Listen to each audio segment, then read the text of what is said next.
नमस्कार, मैं हूं कोमल सिंह और आप देख रहे हैं इंडिया विराट न्यूज। आइए नजर डालते हैं इस वक्त की खास खबर पर। समाजवादी पार्टी प्रमुख अखिलेश यादव का बयान, चुनाव उत्तर प्रदेश विधानसभा में 1 साल बचा है। अब तक उत्तर प्रदेश सरकार के 9 बजट देख चुके हैं।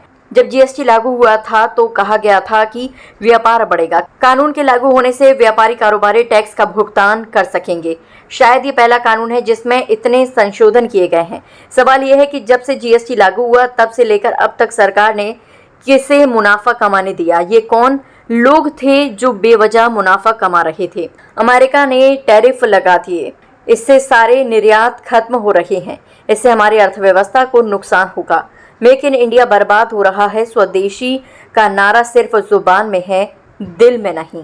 चुनाव को अब 1 साल के लगभग दिन बचे हैं। उत्तर प्रदेश का चुनाव 1 साल के अंदर या 1 साल का आसपास समय बचा है सरकार के पास। और अब तक अभी हम लोगों ने जो बजट देखे हैं उत्तर प्रदेश सरकार के, 9 बजट देख चुके हैं। आखिरी बजट आना है जो अब आ जाएगा आने वाले समय में। दिल्ली की सरकार तीसरी बार चल रही है।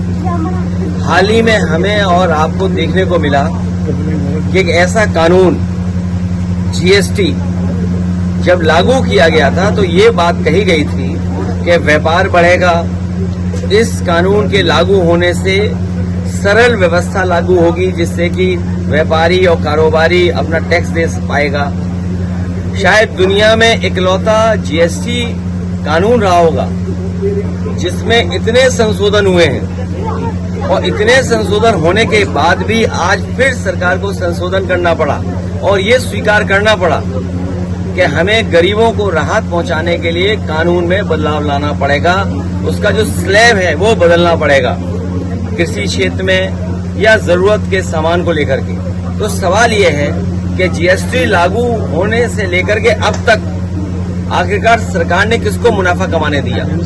ये कौन लोग थे जो मुनाफा बेवजह कमा रहे थे? और याद रखना, कानून के और स्लैब के कम हो जाने से ये जो मुनाफा कमाने की जो आदत पड़ गई है वो मुनाफा कम नहीं होगा, महंगाई कम नहीं होगी। और दूसरी तरफ जो हमारा कारोबार बंद हो रहा है, अमेरिका ने जरूर टैरिफ लगाया है, हमारे कुछ काम पर कारोबार पर टैरिफ लगा दिया, लेकिन टैरिफ से ये लग रहा है कि भारतीय जनता पार्टी के नेताओं के मुंह पर भी टैरिफ लग गया है।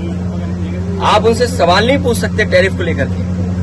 हमारे भदोही का कारपेट, मुरादाबाद का ब्रास का एक्सपोर्ट, मेरठ का, सहारनपुर का, फिरोजाबाद का, तमाम जो एक्सपोर्ट होते थे अब पाबंदी लगने के बाद उनका नुकसान होना शुरू हो गया। उनका नुकसान होगा, कारीगर जो जुड़े उनका नुकसान होगा, अंतोगत्वा हमारी अर्थव्यवस्था का नुकसान होने जा रहा है। अमेरिका अगर अपनी अर्थव्यवस्था को बचा रहा है या अपनी अर्थव्यवस्था को मजबूत कर रहा है तो हमें भी ये सोचना चाहिए कि हम अपनी अर्थव्यवस्था को कैसे बेहतर करें। उसके लिए हमें फैसला लेना चाहिए। मेक इन इंडिया बर्बाद हो गया। स्वदेशी का नारा केवल मुंह से है, मन से नहीं है। ये बीजेपी के लोग स्वदेशी मुंह से हैं और मन से विदेशी हैं। आज के लिए बस इतना ही। ऐसी ही देश और दुनिया की तमाम छोटी बड़ी खबरों को देखने के लिए जुड़े रहिए इंडिया विराट न्यूज के साथ। नमस्कार।